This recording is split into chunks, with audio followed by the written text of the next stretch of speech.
Morning, indeed. I just sat on my headphones. I feel a little bit too cold in here. Okay, so there is a little bit of a YouTube component today, so I better fix this. These are replacement earpads. They're great. The old ones went kind of, I don't want to say moldy, but gummy, a bit rank. What would be the appropriate term for it? Um, but one of the drawbacks is they're hard. They kind of like to pop out. Okay, let's see if that stays on. Don't even know what's left is the cable. Okay, so right, uh, back to this. How's everyone doing? I do still have one stream announcement to get out. Let's go back to our hardware monitoring. Okay. Took a little bit longer today, but that's fine. By the way, there is a stream. There's a Twitch blackout. As this camera is just annoyingly cutting my head off. That's better. There's a Twitch blackout happening today. It starts at midnight Eastern time, so all of Wednesday, American time zones basically is supposed to be a blackout. Apparently they have some racism issues in their company. Twitch does. So I'm going to respect that, but it also just so happens that Aussie time, that isn't really my usual streaming spot anyway, so I'm lucky that way. How is everyone doing? Okay, one more stream announcement. So this is the MSI board, and I have a new kit in here, so that's pretty cool.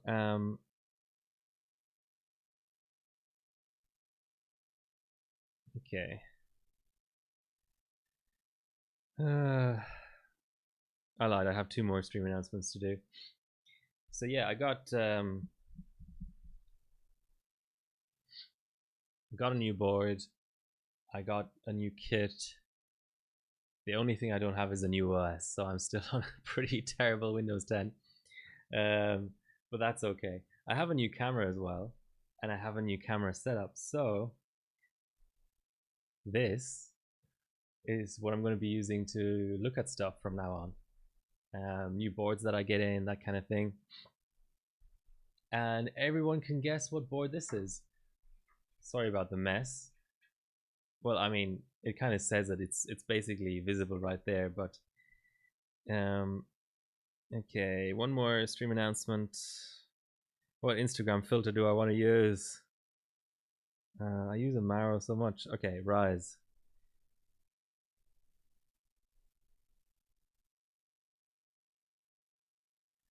Live now.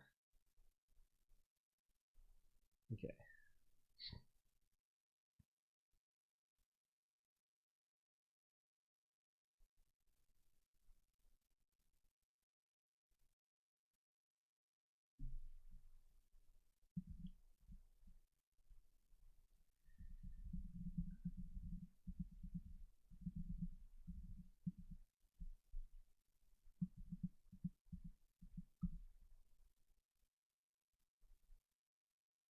Ooh, and my chiller is off. So that is one more thing. I've been doing so much LN2 recently that I'm sort of not in the frame of mind anymore of just connecting my chiller all the time. While I do that, why don't you look at beautiful RGB for a little while?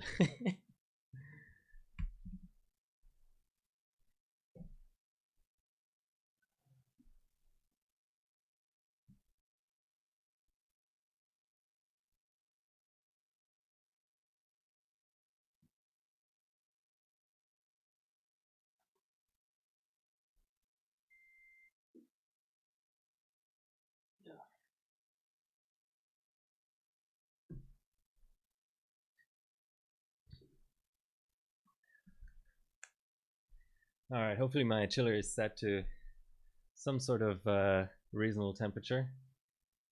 I didn't really check ahead of time. Okay. So 10:20 a.m. Let's get going. Basically, transcoding still there. That's nice. We have a few people getting into the chat, so that's good. I didn't do some work. Hey Carta, I've mentioned this on stream quite a bit before, but I don't mind repeating it. Wednesdays are hey, keep hitting. Wednesdays are my voluntary reduced working hours days. My company isn't doing so hot at the moment. So one of the things that they proposed to reduce cash flow issues basically is to reduce to give people the option to work less hours. So I decided to work one less day a week.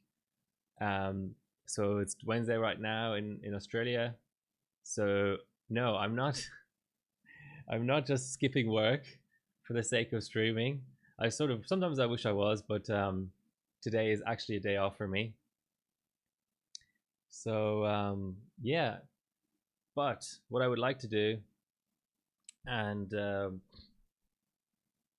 let me know if this is boring. I'll skip through a few bits of the video, and please let me know if the audio levels are okay as well. It just so happens that Billzoid, Lucky Fuker,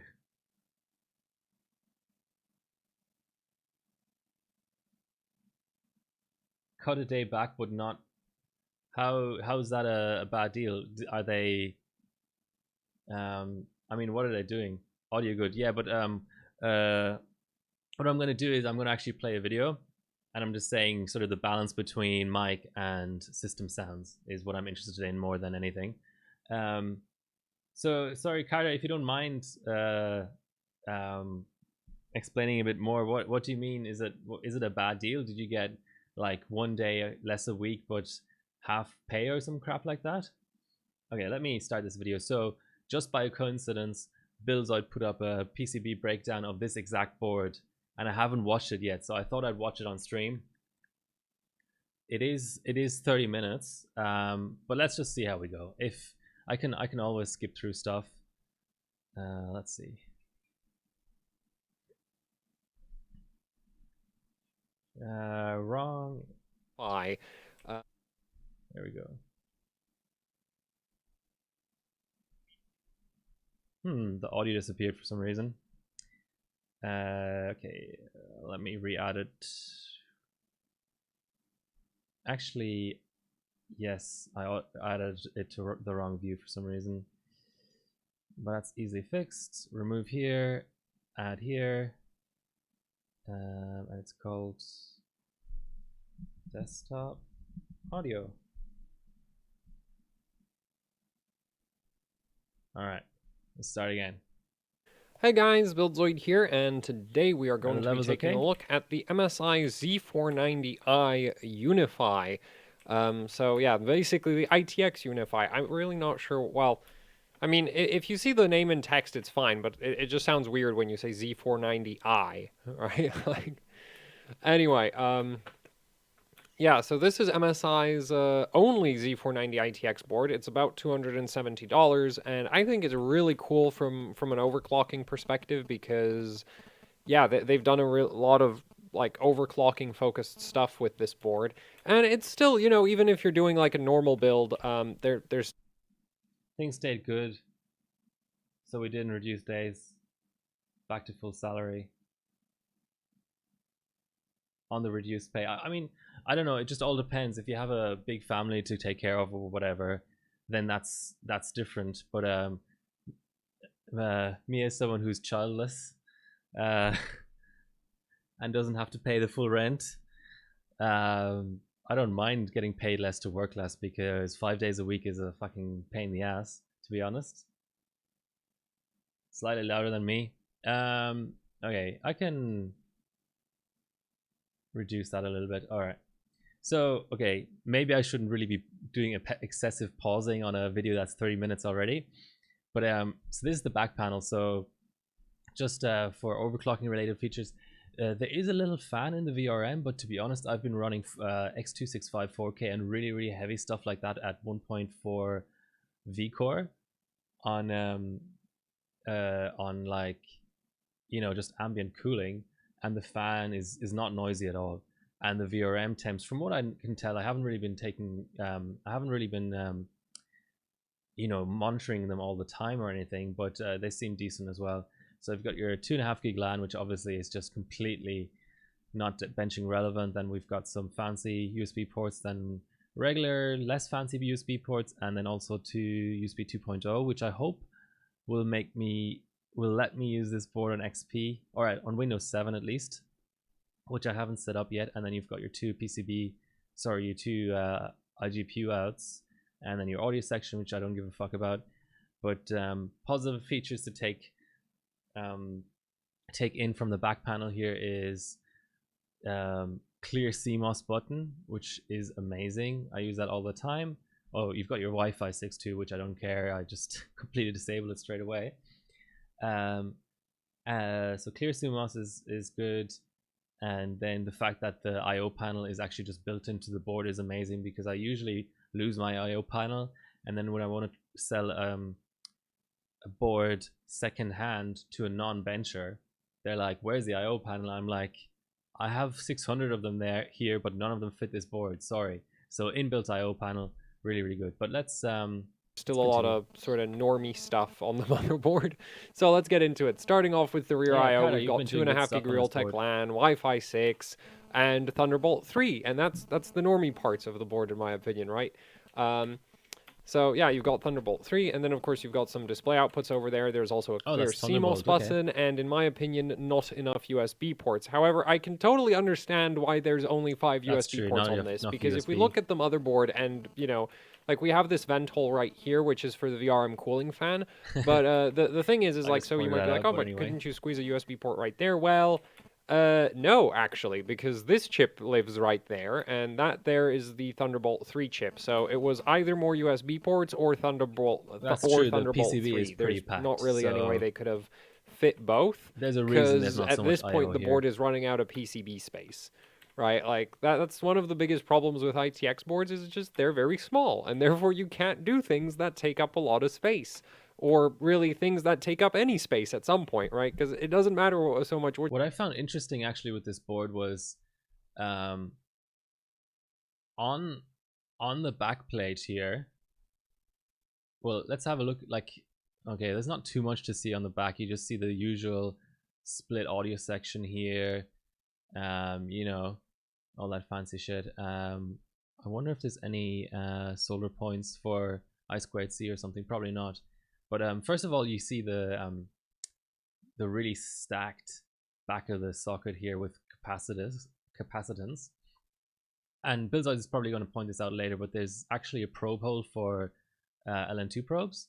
So for those of you who don't know, I haven't really used this so much, but it's definitely a good concept. The idea is, if you crack the paste, you will see much lower temperatures on your probe on the bottom of your pot than you will on, let's say, hardware info. And to save you from using hardware info, in case hardware info, the software-based CPU temperature is just inaccurate, it's just the temperature sensor is just completely fucked because it's sub-zero. Another way of finding out that delta between your actual CPU temps and your assumed CPU temps from the bottom of the socket, as my internet goes to crap for a little bit, let me reduce my bitrate, is to actually have two sub-zero probes in the socket or close to the socket at the same time. So you put one through this little hole into the sort of in between the pins, sort of, in a way, and sort of, if possible, even sort of almost touching the back of the CPU PCB. And then you have your regular probe in the base of the pot. And if you start seeing, I mean, the first probe isn't that accurate in the end, because it's sort of not on the IHS, it's not next to the IHS, it's behind the CPU.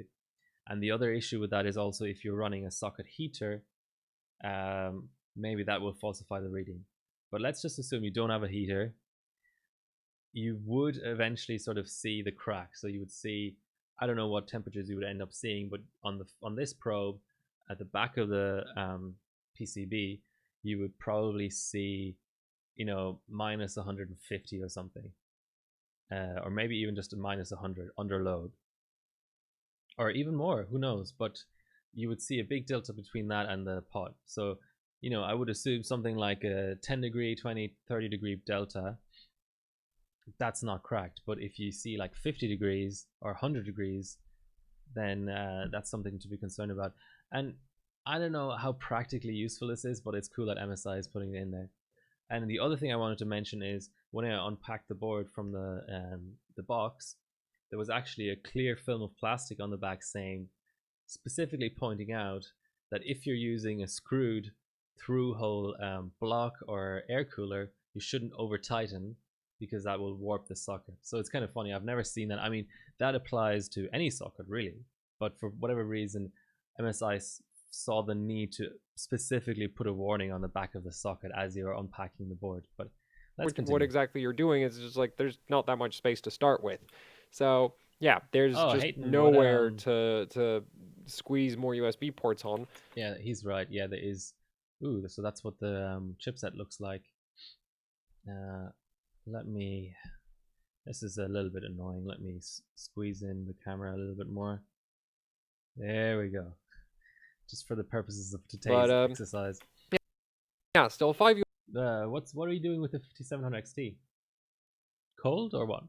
USB ports for an ITX board, that's actually pretty acceptable because most ITX boards aren't exactly like, well, like actually I'd consider that like very acceptable. Like most ITX boards don't really manage to squeeze in many more USB ports than this anyway, and you do get the Thunderbolt 3, which is pretty cool if you know you need that functionality. And then and then on the board itself, MSI's done a lot of overclocking focused stuff. So obviously that starts with the clear CMOS button. Unfortunately, there's no Q flash on this board, so there's no like recovery. Yeah, no Q flash, but I don't know. I suppose when you don't have dual bias, that is kind of a feature that's nice to have. But ooh, it's cold ATM as in weather-wise, or you're literally right now doing 3D cold. That's impressive multitasking there. Keep impressive stuff. Yeah, Q flash. I mean, there will be one more generation of CPU on this socket, so you could argue Q flash would be the way to easily get the new CPU working on your old board without. Oh my god! Hold on. I'm just trying to boot in parallel, boot the bench rig in parallel, but I don't know. It's kind of overrated. I know AMD ended up sending out APUs to people just in order to flash their BIOS, but I don't know. It's ITX. Different rules apply to ITX. Options for the BIOS other than like connecting a BIOS flash BIOS programmer to the board and then programming the BIOS that way. But yeah, you do get a clear CMOS button for overclocking. You also get troubleshooting LEDs over here, and yeah, so Billy's probably gonna say it now, but the issue with the LED, they're nicely spaced, so sometimes these LEDs aren't spaced enough, and then you're really in trouble because you can't just glance at them and see which one it is. But the issue is because they're staying with their whole as my internet has another hiccup, they're staying with the whole concept of the board just being white and black all over. So these LEDs are all white. So ideally you want the troubleshooting LEDs to all be different. So you glance over and you are able to determine which LED is lit up, not only by its position on the board, but also by its color. But they're all white. But they're nicely spaced, so I can sort of, 50 centimeters away from the board still know which LED it is. But it's pretty simple stuff. I mean, CPU only lights up for an instant. That would stay lit if your CPU was dead, probably. DRAM, yes, for DRAM training, especially if you're hanging on training, will stay lit for a long time. VGA only stays lit if you've just had a failed overclocking attempt. And boot, again, is a little bit like the CPU LED. It's just the LED that comes after the VGA LED while you're booting, but it's ever so, I mean, it's just for an instant. So I would say CPU and boot, under normal circumstances, they just flash and then flash off again. DRAM and VGA are the interesting ones. So if VGA stays lit, you know that the board is just in recovery mode and is about to show you an overclocking failed message, basically. And DRAM, it will, sometimes, it takes 2 or 3 training attempts, so that will flash on and off. Because but again, if it stays lit, then yeah, maybe actually you your overclock fails so hard it's not even going to go into the failed overclocking mode. So basically, you have 2 LEDs that are interesting to you. The other 2 would only be interesting if they hung, but I haven't experienced them hanging before. And in fact, once you're beyond that, so let's say on an ISIS board you would see AE, which is I'm now going into the OS. Once you're past that, they actually all flash off. So if your system is running and has had these LEDs on previously in the boot process and now they're off, that's an indication that you're actually just loading OS. But right next to here you have a TPM module, and as Carta has pointed out to me, there should be a way of just hooking up the right pins from this trusted platform module connector to get an actual alphanumerical postcode. So that would be the absolute best solution, would actually just be to not have to use the LEDs at all and just hook up some sort of a module to the TPM. But let's continue. There's so little space on this board. These are actually properly spaced out and very legible compared to the ATX boards where they're right next to each other. And yeah, you've had he's just repeating what I just said, so I'm muting it for a little bit. Had CPU lights stay on for a few times, so maybe really high overclocks.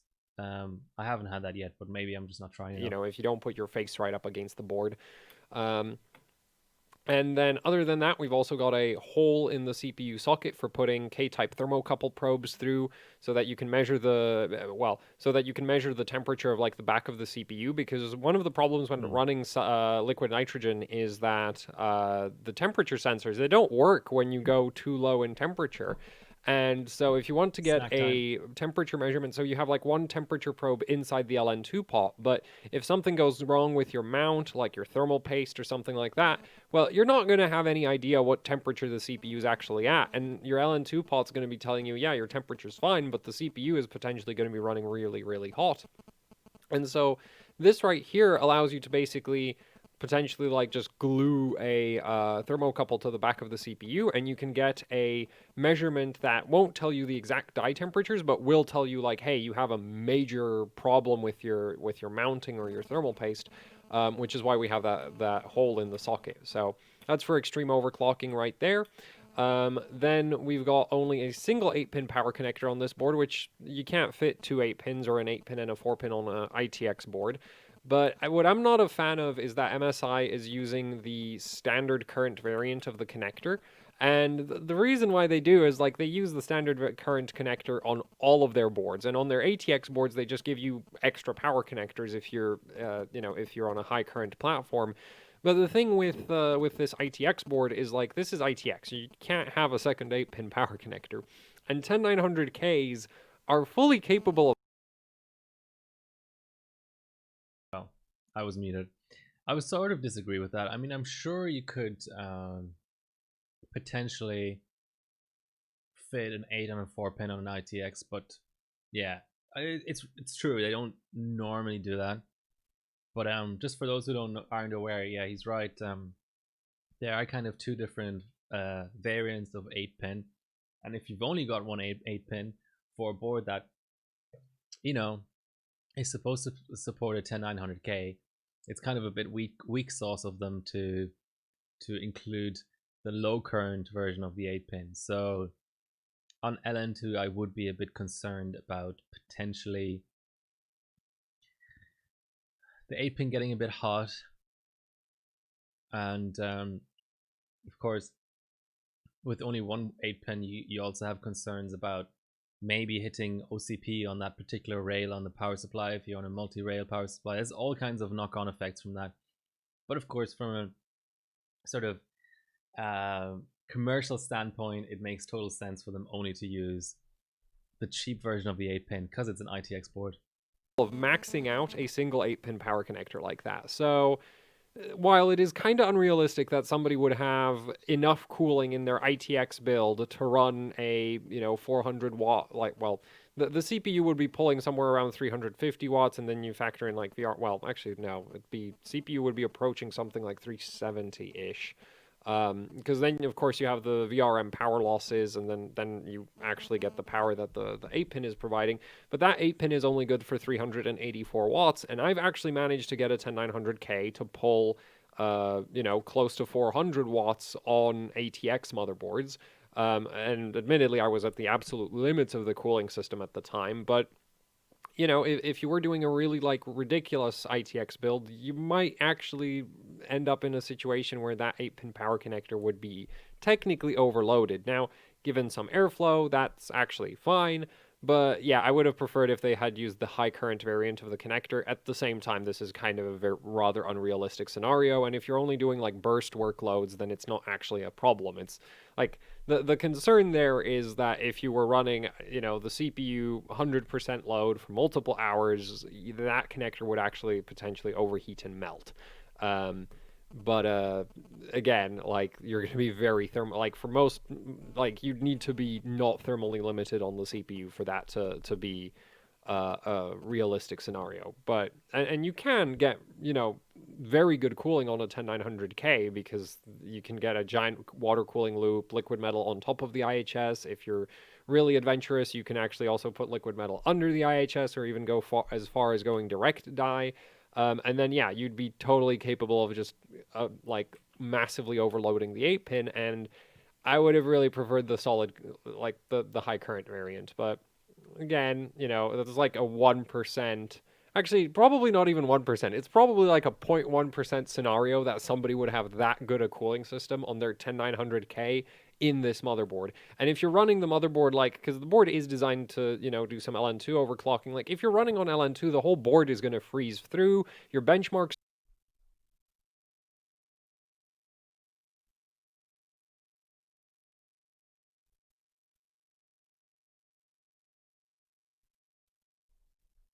don't last more than a couple minutes. Sorry, my internet just died for a little bit, so I paused the video. The 8-pin isn't really going to be a concern in that scenario. But yeah, it's just one of those things where it's I wish it was the high current variant of the connector.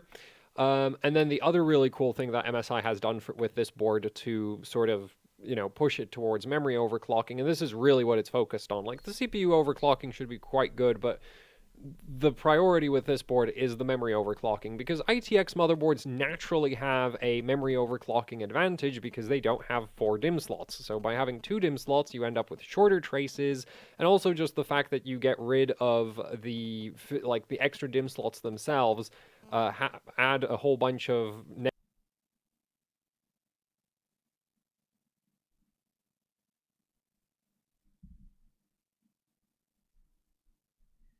negative parasitics to the memory traces, because the traces are shared between the DIMM slots on a given channel. So by eliminating the extra DIMM slots, you actually get a memory overclocking advantage. And MSI, so with ITX boards, if you have a well laid out memory topology along with the 2 DIMM layout, along with the fact that you have 2 DIMMs, ITX boards are naturally really good at memory overclocking. Now, MSI decided to really push this advantage to the limit here, because not only, do we have the whole ITX 2 DIMM motherboard benefits, this is on SMT DIMM slots. So we can see...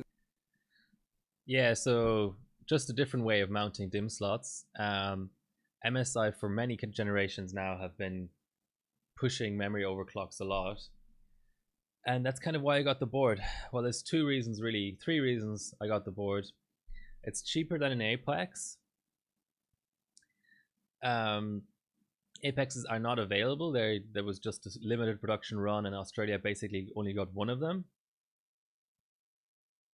As my internet fucks up again. And memory overclocking.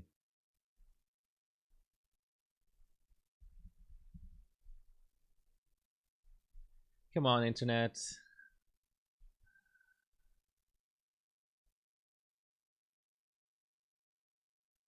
All right, hopefully it's back. That you basically have paths coming out of the memory slots all along the slots, and then on the back of the board you don't see any of the pins coming through, and this further improves the parasitics of the DIMM slots. So basically better memory overclocking because of the type of DIMM slots that MSI is using here. And then also this board is on a 10-layer PCB, but the thing is with ITX boards, you naturally have pretty high layer counts. Like even the cheap, this is a $270 Z490 board, and the easiest comparison I can think of off the top of my head, because I'm pretty sure a certain Z390 board does have 8 layers, and it's like half the price of this, but I'm not 100% certain, so I'm not going to make that comparison. But for X570, like you have $200 ITX boards with 8 layers, and even lower cost ITX boards will often have 8 PCB layers, because ITX boards just require more layers in order to fit all the necessary features and circuitry that they come with, because you can't just go around things anymore because the boards are so small.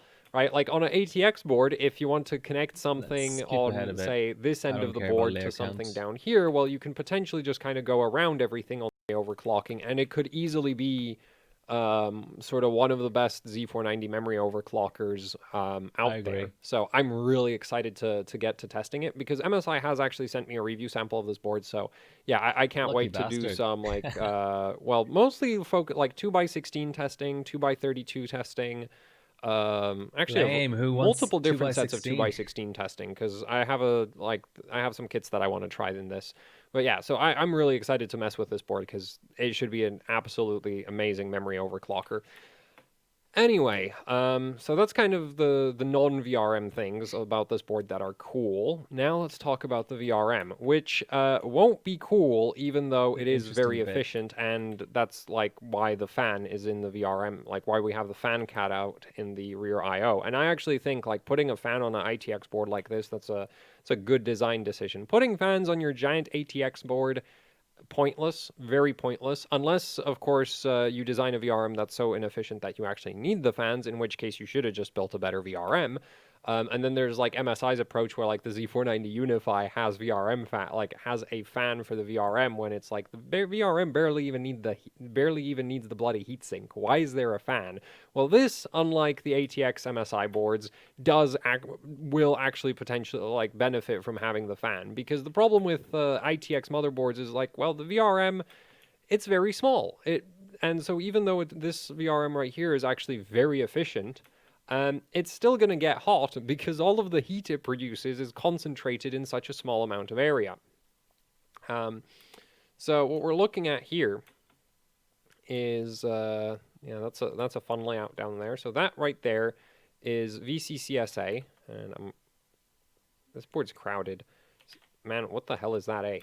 So that's VCCSA. This right here is iGPU power, because you might want to use the board, might want to use the iGPU on this, and then that'd be a very weird application for a Z490 ITX board. Like, I feel like if you're going to be using the integrated GPU on an ITX board, you might want to get like a Ryzen APU instead, right? Because that's a significantly better iGPU.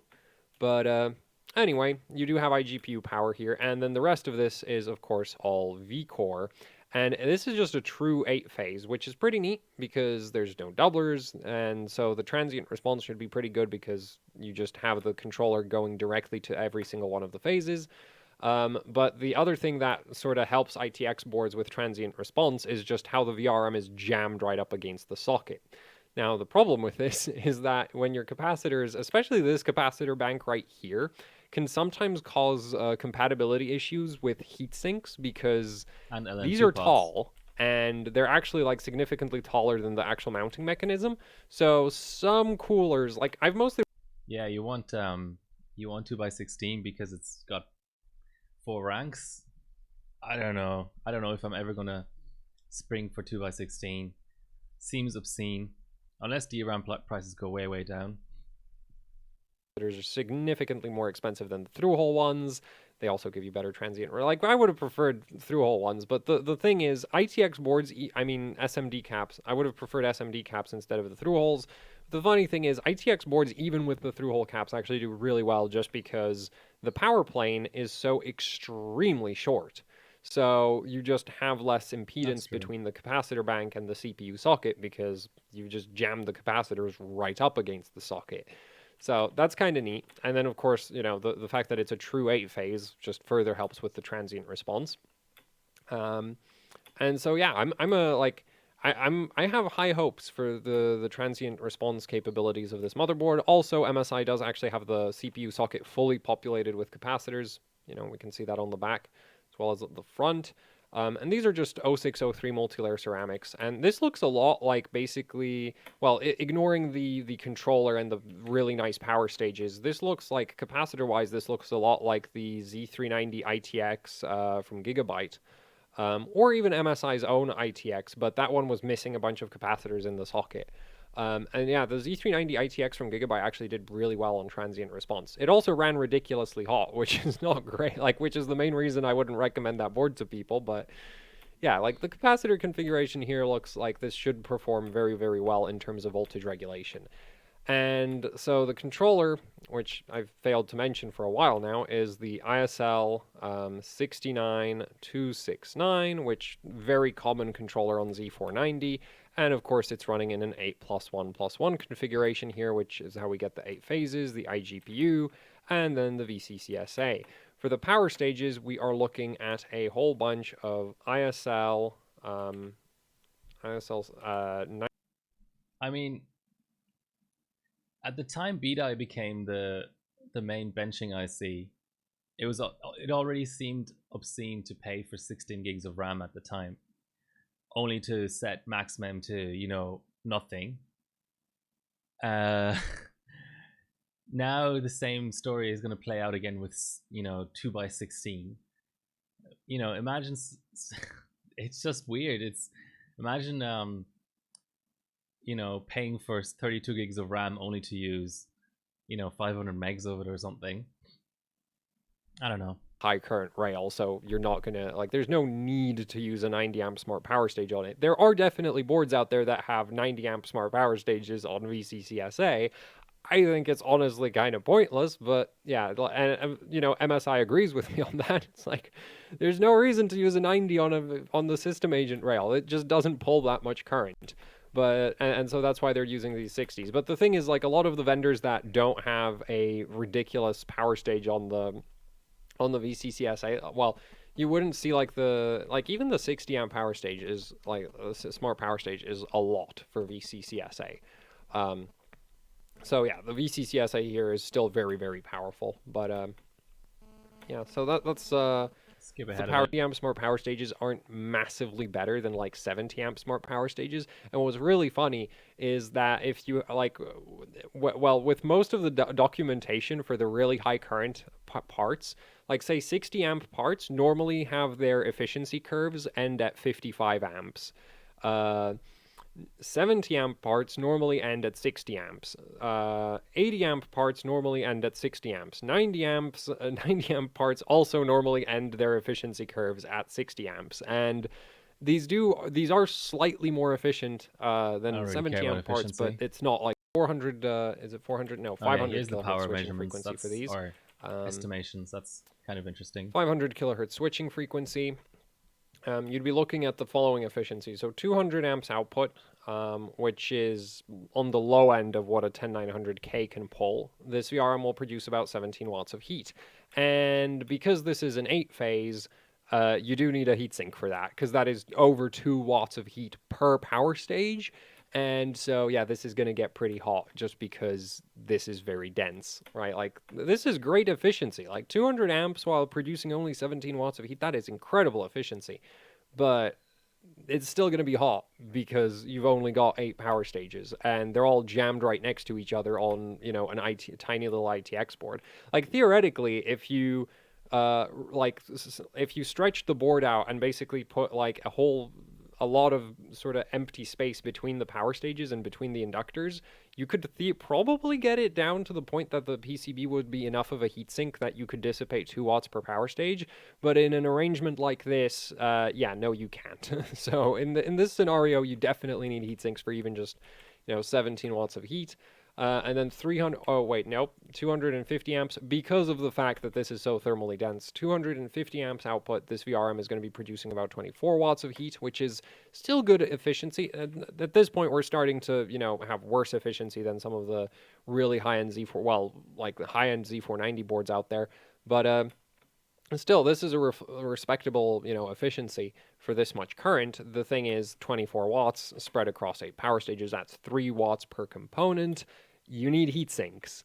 You really need heat sinks with that kind of heat density.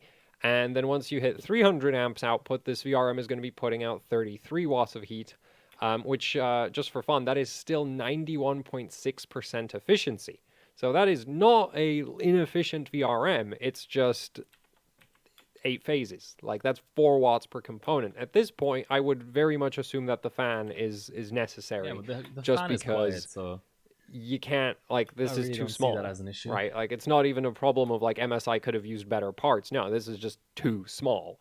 You can't find, like, you can't buy better power stages than this. You can't fit more power stages than this onto the board unless you know, like maybe you could sacrifice the Thunderbolt 3, throw out the Wi-Fi, and then make the board completely unacceptable to most users, and you could finally fit a VRM that can do easily 300 amps output. But that's not a practical way of building an ITX board. So the solution is, of course, just heat sinks and then force airflow through them, because heat sinks running passively are horribly inefficient because the convection, which is the whole hot air rises, is really slow. So, you know, fans much faster at moving air. Even tiny little like 30 millimeter fans are far, far better than no forced airflow, because relying on hot air rises, depending also how cramped your ITX build is over. Which is potentially bad for your memory sticks, because there are some memory sticks that are very sensitive to low temperatures and they stop working if they go below like 0 degrees.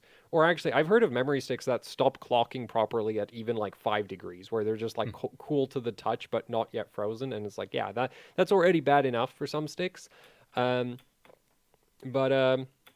yeah, like if you let the board freeze through, then, you know, you can rely on the fact that the VRM temperature is starting out very, very low to help you finish the benchmark before it really overheats.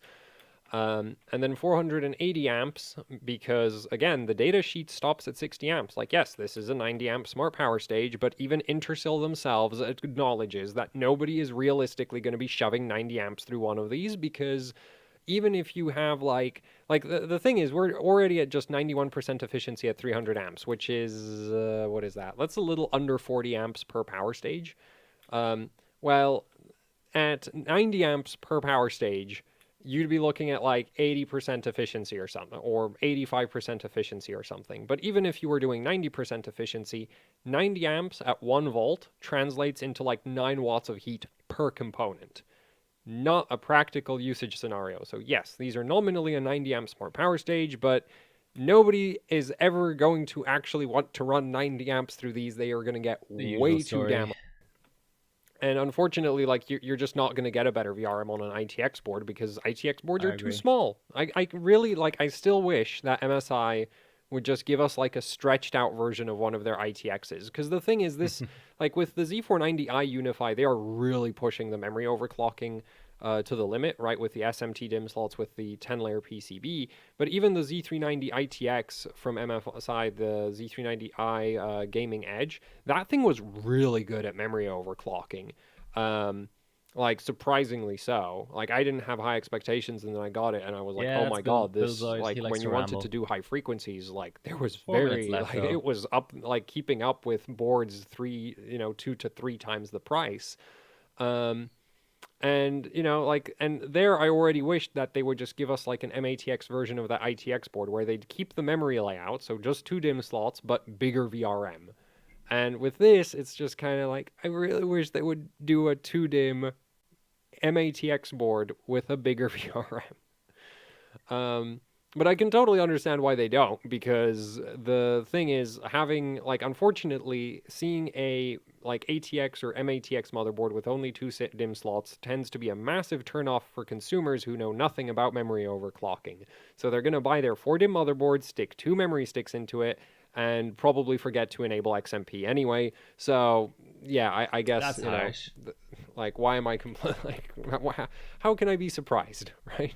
Consumers know So, stuff. yeah, but it's really cool what MSI is doing with this board, especially if you're into primarily memory overclocking and not so much into, hammering the CPU, because, yeah, it's nice. Like, the thing is, if you're just doing, like, water-cooled benchmarking, you shouldn't run into any issues with this VRM, assuming you give it enough airflow. But yeah, if you decide to, like, taking this Sub-Zero, you might have to let the VRM cool down between benchmark runs, Nah, essentially. Like, just that's the main thing, is, like, you might have to just sit there and wait for it to cool down after you finish keep Cinebench or the fan something. on there. Surely. Like, you could still Isn't totally that do the it, though. solution? So, which, again, like, considering the price point of this board is really, like, this is a $270 ITX board. Like, that is, like, that is a very interesting option, in my opinion. Just being able to get, like, an ITX board like this and get the really good $530 memory layout, and in then also, like, Australian. the support for LN2, because this board does have all the necessary voltage regulators for Sub-Zero. I'm not going to try to highlight them because this is so dense that they're annoying to point out, but yeah, this can go Sub-Zero. It's pretty much designed for that. Also, that's pretty much it. We've got single phase. Yeah, okay, so about the Sub-Zero part, um, we don't have an LN2 bias yet. There's 2 LN2 biases posted on the forums, and from what all I can see, they're no different from the stock bias, so that's a bit disappointing. It's one of the reasons I bought the board. Trying to contact MSI about that. Surprised would ever consider overclockers. Well, the thing is, you've got your B460 or whatever chipset, which doesn't allow overclocking at all. That is the chipset for non-overclockers. Z490 is the overclocking chipset. So yes, overclocking to varying degrees is definitely considered for these boards, because there's a whole other range of boards for non-overclocking people, and for people with locked chips and stuff that have locked multipliers and stuff. But yeah, considering LN2 overclocking, yeah, it's more of a, they do it for specific boards. Like MSI basically did it for 2 or 3 of their 30 plus board lineups. So yeah, we're lucky it happens, I suppose, but at the same time, it doesn't happen enough still, I think. Memory power, but I've mentioned, plenty of times in the past, you don't need to, like, memory power just doesn't make that much of a difference. It's not about how you power the DDR4, it's about how you connect it to the socket. And, well, like, you're gonna have a hard time finding a board with a better memory topology than this, at least in, like, like, in MSI's motherboard. Well, I would argue that the overclocking market is actually getting bigger as a percentage of total desktop sales all the time, because desktops are dying out in a sense. Like, what? Okay, you may disagree with this, but the general public has less and less of a reason every single year to buy a desktop, because laptops are getting better and better, tablets and phones are getting better and better. 20 years ago, you could legitimately claim that any type of computing whatsoever of any seriousness has to happen on a desktop. Nowadays, you can legitimately claim that almost all types of computing, or home computing at least, have to happen or can happen on a non-desktop. So there's been a huge shift. Desktops are all about gaming now and sort of workstations and things. And gamers and people who use workstations are oftentimes also competent enough to throw in a little bit of an overclock, just get better value for money and stuff. So yeah, I think, in a sense, locked chips and chipsets that don't allow overclocking are less and less relevant, because your typical office desktop doesn't really exist anymore. That's the application for that. I mean, it might be different in the developing world and stuff, but I'm just talking about in Australia basically. How many of us weirdos? We're not weirdos at all. We're very even keeled, sensible people. I've screwed up that sentence. Just yeah, you're not really like for a 2DIMM motherboard. Like you're gonna be hard. Like you're not gonna find a better option from MSI in my opinion. So yeah, I'm really excited about this board because it should be absolutely amazing for memory overclocking, which you know some people do just for fun. I mean, I technically do memory overclocking for fun. It's one of the bad ideas I get when I'm bored. It's like, oh, I'm bored. What should I do? Oh, I'll go do some memory overclocking. And then I just end up really frustrated. Anyway, so yeah, that's it for the video. Thank you for watching. Like, share, subscribe, leave any comments, questions, suggestions. All right, how was that? Was that absolutely terrible, or was it a decent idea to do that? While that video was playing, I threw in a little bit of an overclock. Let's get rid of these goddamn bloody headphones. Sweaty ears. Look, I mean, Billzoid, you know, he's not a bencher. He's terrible at benching. But I think he's an alright YouTuber. We can't all be good at everything. Okay, so I just threw, while all that was going on, I threw together a 4533 C14 overclock. It's not happy over that for some reason. I don't know what's going on there. Let's get rid of my Typhoon because that was actually not working on this platform at all. What's a good bench that I can run here? Ooh, X265. Old reliable. Oh, it's already there. I'm blind.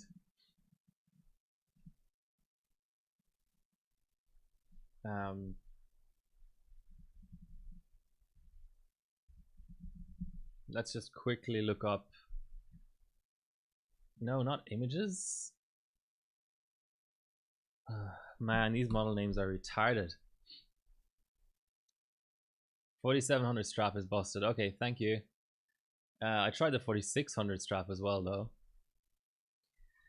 So what's my best 1080p so far? 5.3. Oh, it's already on this board. And this is on the A0 RAM, so at 4600. Hi 360 Nat, welcome to the stream. My A0 RAM must be really good because my A2 is struggling to compete with it. Let's put a bit of active cooling on the RAM in case it was getting a little bit too hot.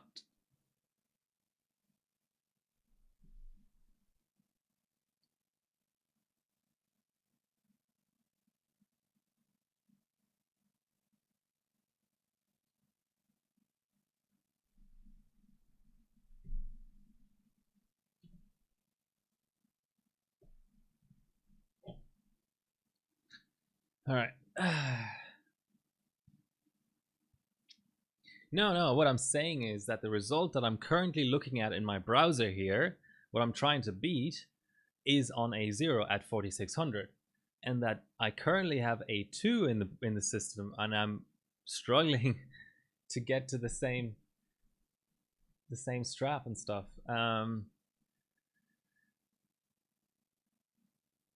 What is going on here? Right, let's just give it a crack.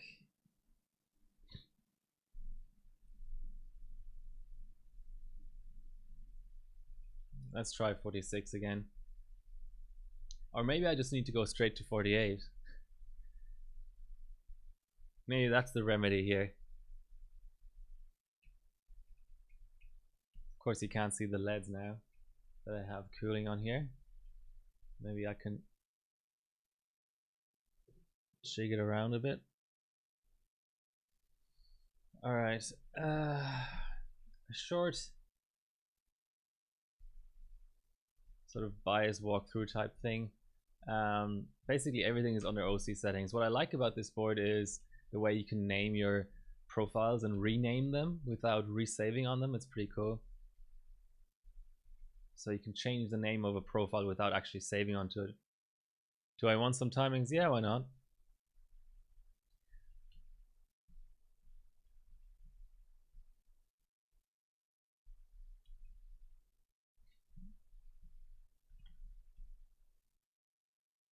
All right, I suppose I'm staying at 2T.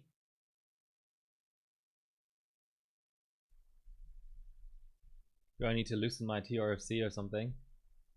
A lot of people use 350, so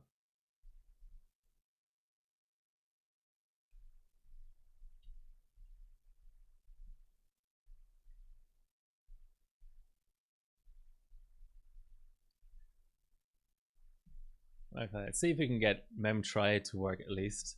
It's this weird weird sort of inbuilt profile they have on here. Grab from your Facebook.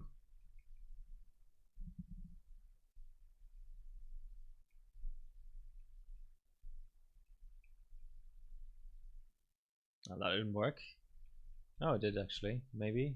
No, it's hanging on. No, that did work. Carta.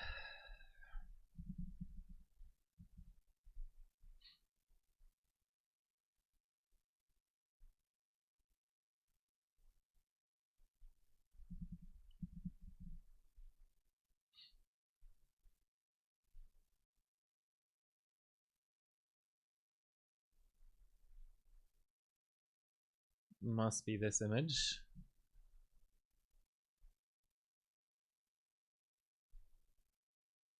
All right.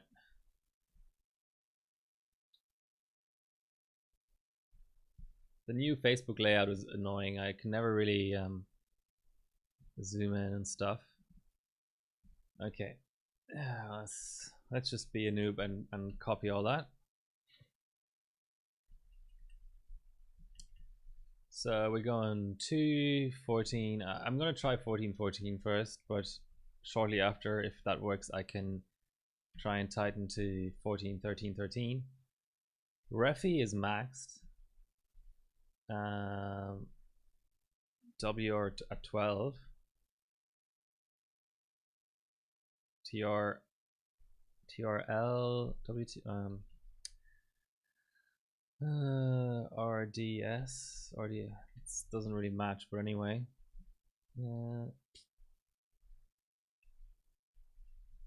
Let's do the main ones like FAW. How much VDIM do you need for this?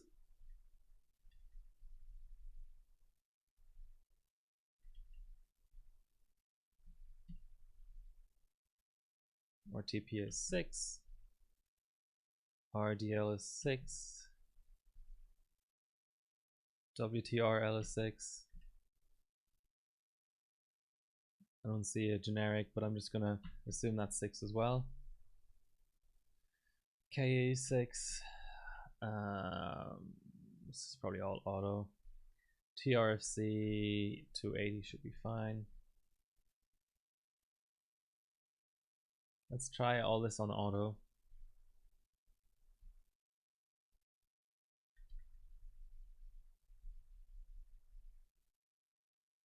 It autoed the SA voltage for me again.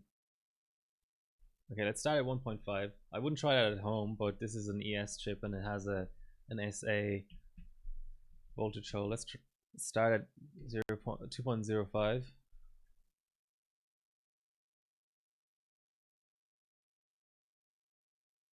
Leave the CCDs. Okay.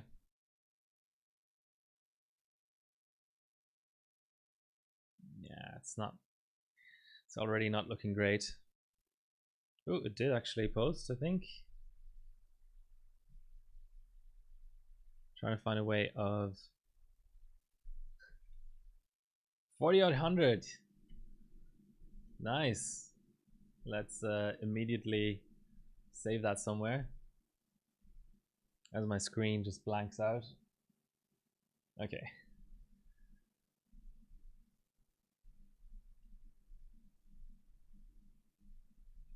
Maybe I was blasting too much SA voltage. I thought 1.6 was good, but so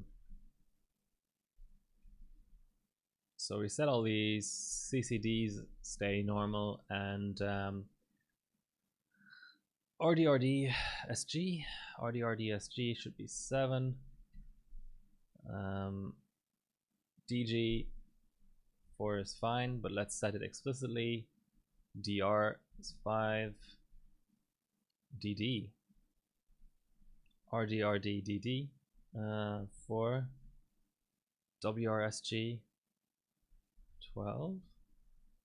Interesting that it's setting auto. No, that's actually the wrong one. WRWRSD or SG rather, 7 for that. WWDG. I know this is riveting stuff, but I only have to set this once, hopefully. WWRDR 5, and DD is 5. And the RDWRs should be 12, all of them, it seems like.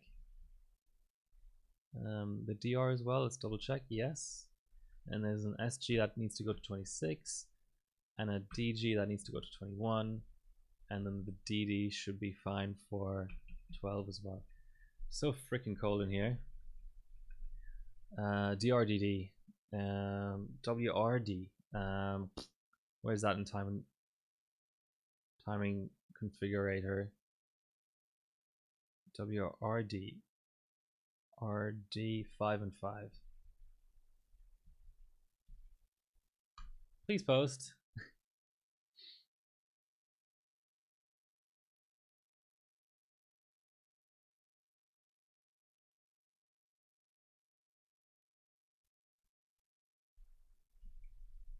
So how about 1T on this board? Did you get that working yet?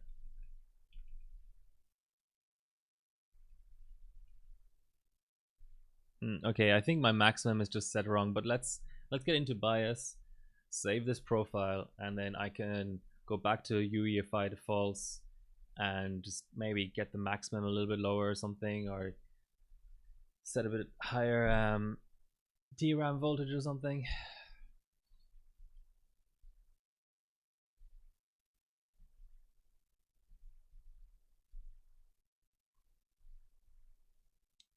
Let's try one more boot actually, just in case.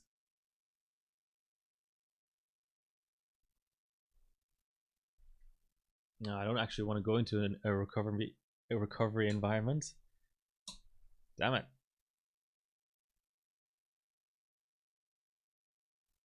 More SA. Yeah, but not too much. I'll go 25 millivolt steps. Why is it so fucking cold in here? It's probably gonna fail boot the first time. I'll have to load the profile again and retry.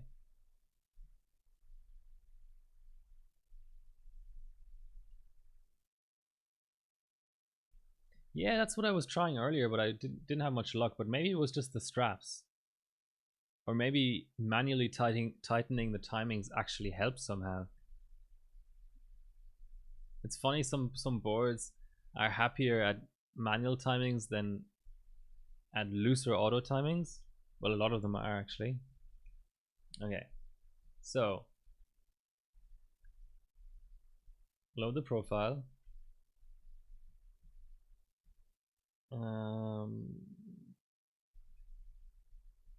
Give it a little bit more SA.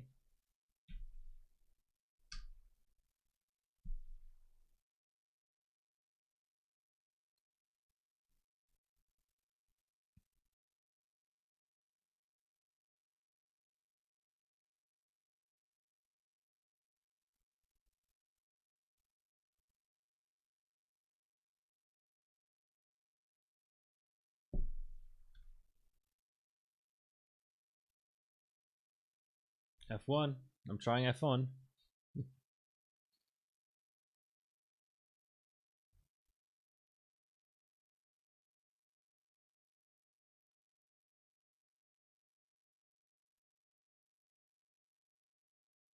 Yeah, I'll eventually get there. Okay, more SA then. It's posting reliably, so I'm guessing it's not BDIM.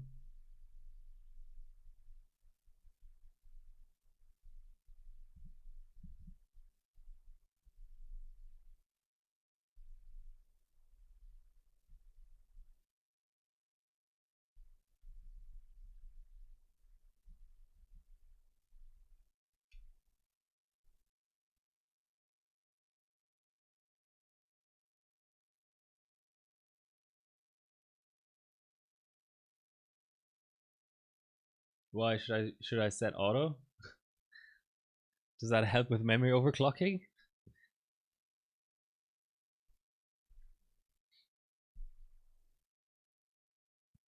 Which one should I set? Set a fixed multi or not?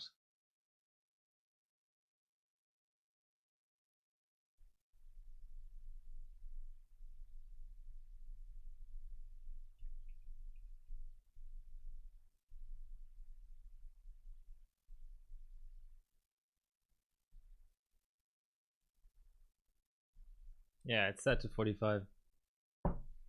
Alright, not changing anything except auto on that.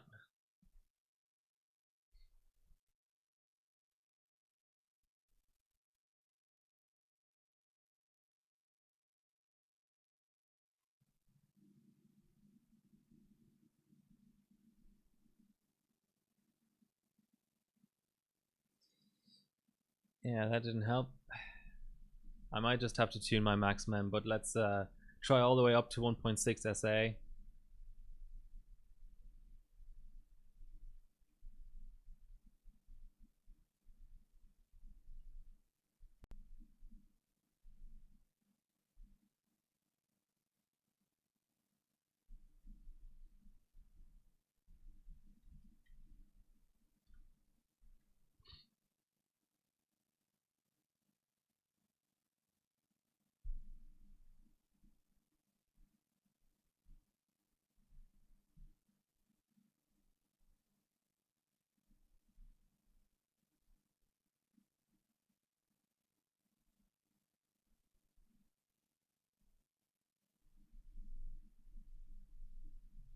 What maximum were you running?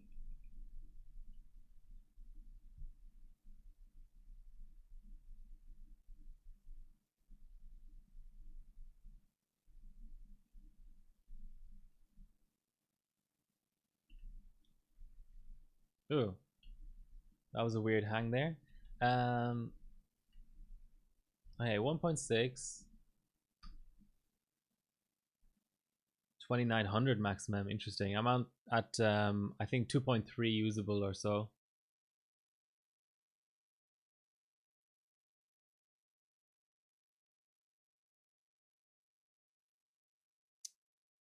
See, it seems like it's gonna fail posting now.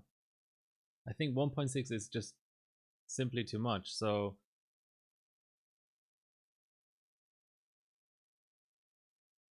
I think I'm gonna go back down to 1.55, and so yeah, that's the same result I had earlier trying to run 1.6. So I'll go back down to 1.55 as A is not being touched now for a bit, and I'll try a different DRAM next.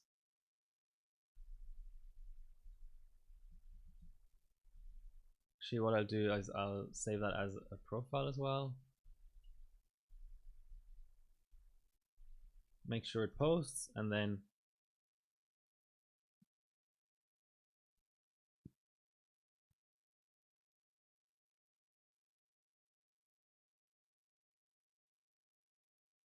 goddamn internet.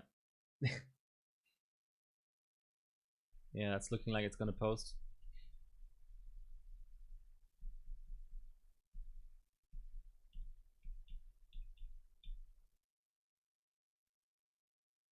Or did I speak too soon?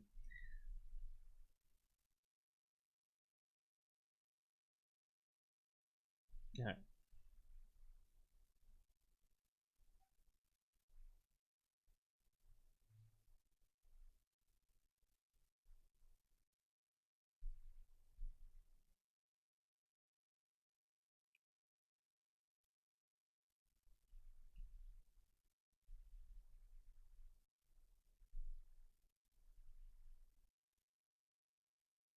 Okay, so that did post. It just needed a second cycle through.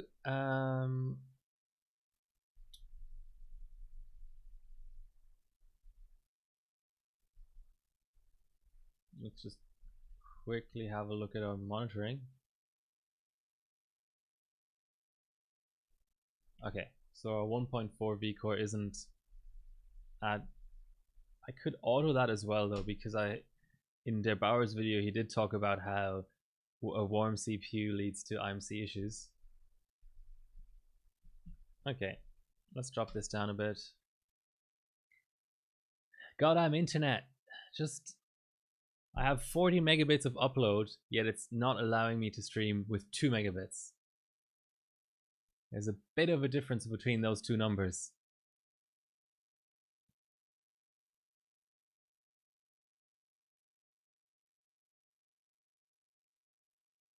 Ooh.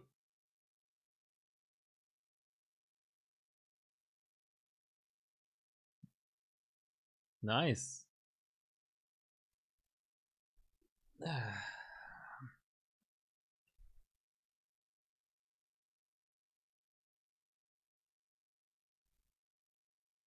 If only my stream was stable enough for you to witness this moment.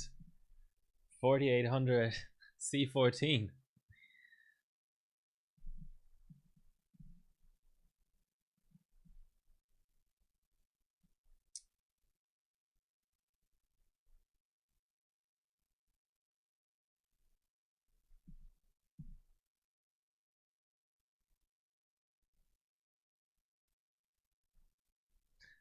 Is it super pi stable?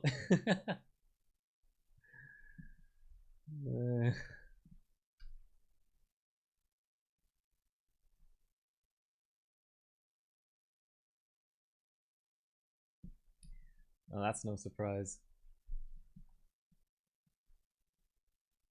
Now, is it 1080p stable? Is the bigger question.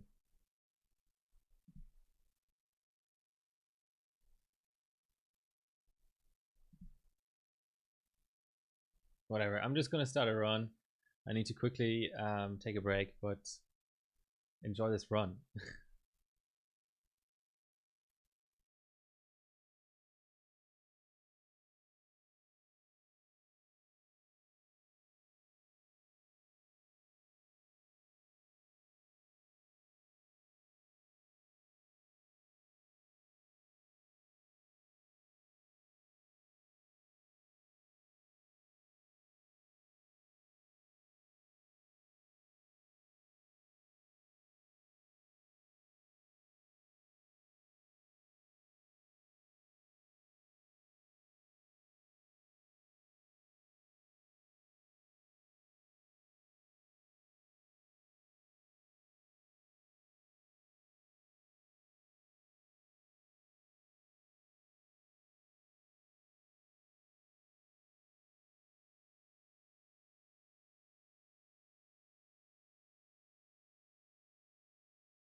It finished. What do you mean, how do you facepalm? Facepalm in which sense? Why? This goddamn internet is really, really pissing me off. I have to say, it is goddamn fucking infuriating.